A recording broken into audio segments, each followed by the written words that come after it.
Welcome to live ज्ञान net. मैं विनय आनंद आप सबका बहुत बहुत स्वागत करता हूं। दोस्तों, मैं आज आपके लिए रिसर्च एप्टीट्यूड के मोस्ट इम्पॉर्टेंट ऑब्जेक्टिव क्वेश्चंस के सीरीज़ का पार्ट 4 लेकर आया हूं।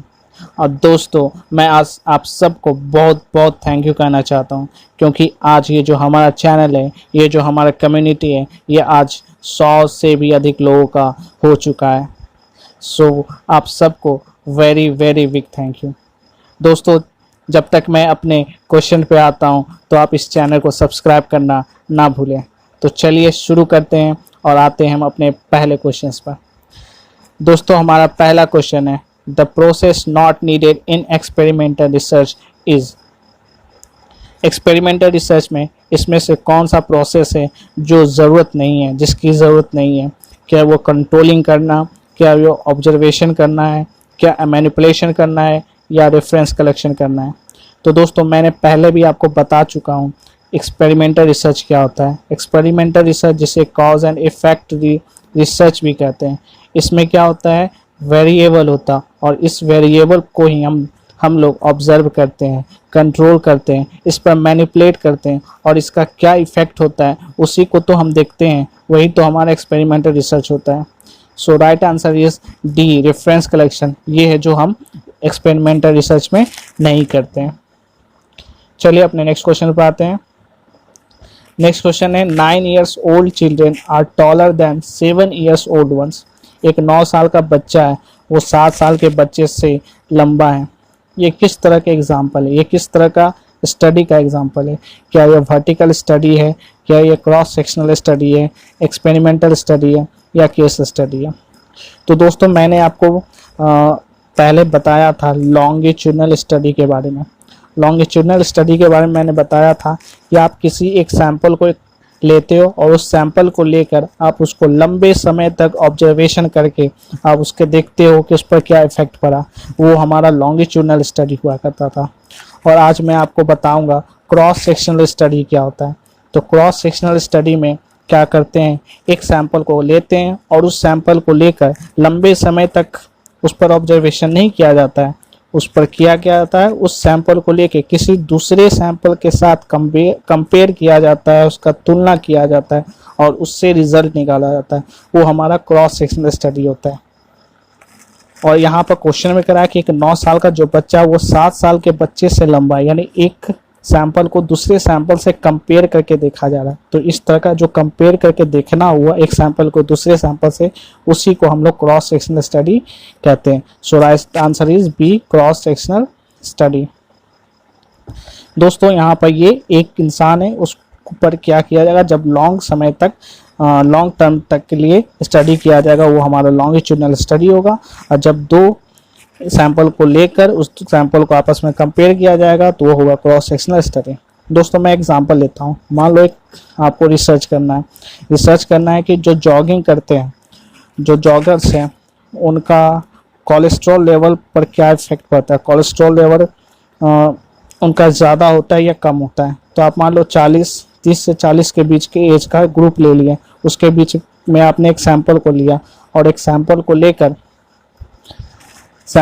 आप क्या करते हो, उस सैंपल को लेकर आप स्टडी करते हो कि वो जो जॉगिंग कर रहा है, वो जॉगिंग कर रहा है 30 से 40 के बीच में जॉगिंग कर रहा है, और जो उसी एज का 30 से 40 के बीच में जो जॉगिंग नहीं कर रहा है, उसको अब लेके आप क्या करते हैं, कंपेयर करते हो। तो ये आपका हो गया क्रॉस सेक्शनल स्टडी।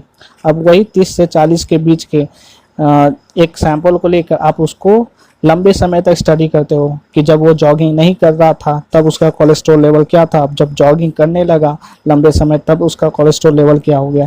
तो इस तरह के लंबे स्टडी को आप क्या कहोगे, लॉन्गिट्यूडनल स्टडी। नेक्स्ट है हमारा एट्रीब्यूट्स ऑफ ऑब्जेक्ट्स, इवेंट्स और things which can be measured outcome.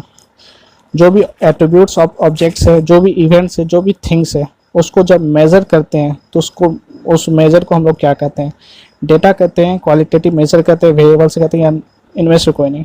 तो दोस्तों, आप सबको पता ही होगा हम लोग किसका मेजर करते हैं, मेजरमेंट करते हैं वेरिएबल। जो हमारा वेरिएबल्स होता है, जो डिपेंडेंट वेरिएबल्स होता है, इंडिपेंडेंट वेरिएबल्स होता है, उसी को तो हम लोग मेजर करते हैं। तो जो मेजर करने वाले होते हैं वो होते हैं वेरिएबल्स। नेक्स्ट है, formulation of hypothesis may not be necessary in. Hypothesis बनाने का, हाइपोथेसिस फॉर्मुलेट करने का किस में ज़रूरत नहीं होता है? सर्वे स्टडी में, हिस्टोरिकल स्टडी में, एक्सपेरिमेंटल स्टडी में या नॉर्मेटिव स्टडी में? तो दोस्तों हिस्टोरिकल स्टडी में हाइपोथेसिस बनाने की ज़रूरत नहीं है। ठीक, हिस्टोरिकल स्टडी क्या होता है? वो पास्ट इवेंट होता है, जो पास्ट की घटना वो हो चुकी होती है, वो एक फैक्ट होती है, फैक्ट आधारित होती है। वैसी घटना पर आप हाइपोथेसिस नहीं बना सकते।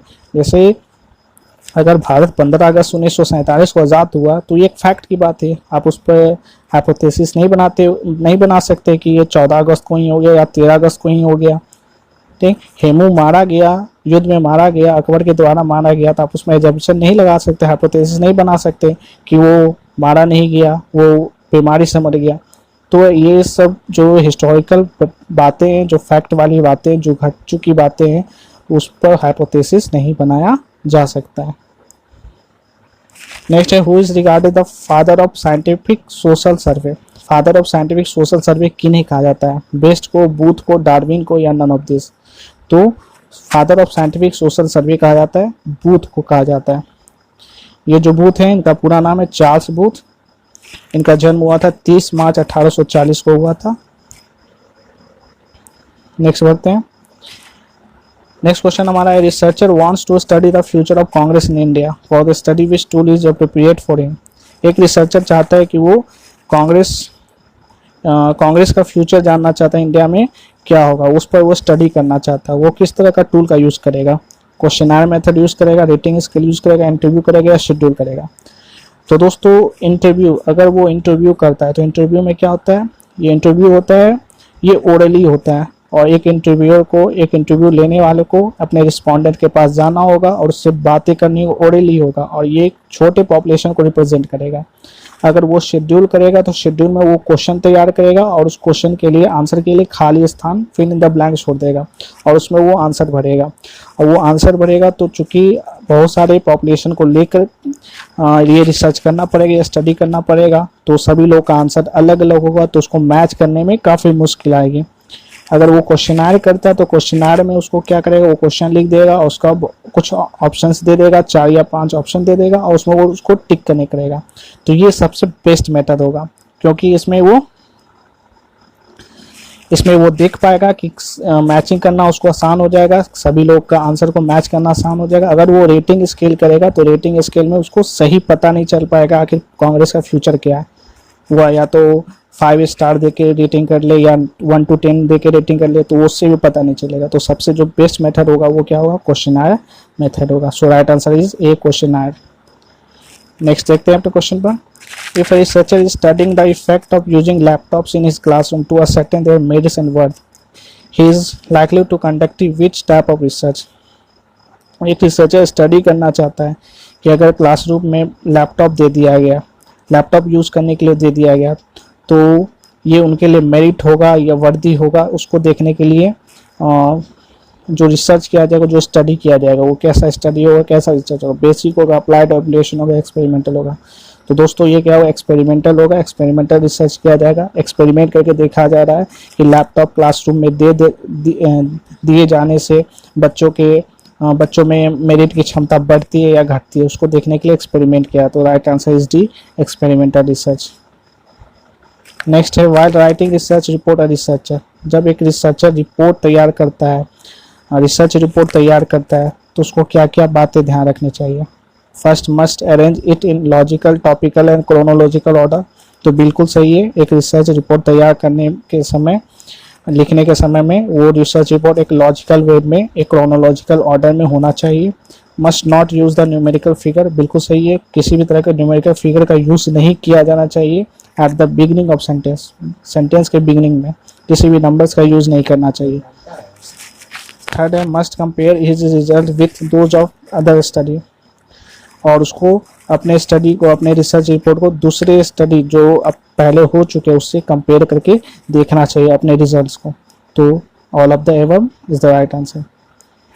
नेक्स्ट है, इन हिंदी लैंग्वेज टर्म अनुसंधान रेफर्स टू, हिंदी लैंग्वेज में अनुसंधान ये किसको रेफर करता है?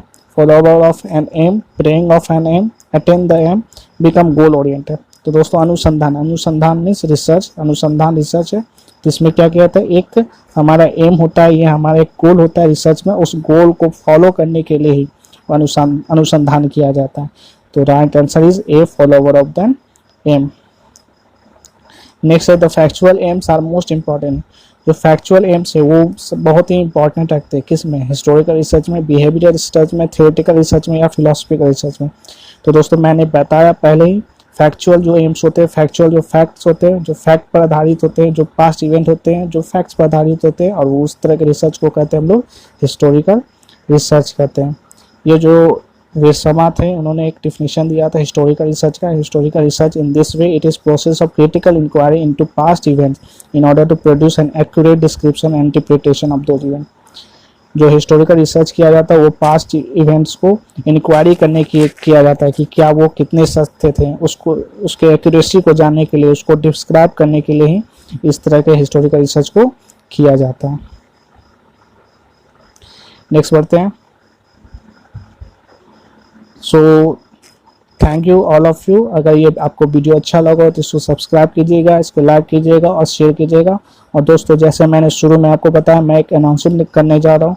तो दोस्तों मैं जो आपके लिए रिसर्च का नेक्स्ट वीडियो लेके आऊँगा, ये एक किसी खास पर्टिकुलर टॉपिक पर लेकर आऊँगा जो आपके लिए एग्ज़ाम के लिए काफ़ी इंपॉर्टेंट होगा। अब मुझे पूरा विश्वास है, मुझे पूरा बिलीव है कि वो टॉपिक आपके एग्ज़ाम में बार बार पूछा जाता है, और आप उसको देख लेने के बाद आपका एग्ज़ाम में वो क्वेश्चन, उससे आधारित क्वेश्चन आपसे नहीं छूटेंगे और आप उसे आसानी से सॉल्व कर पाओगे। So thank you.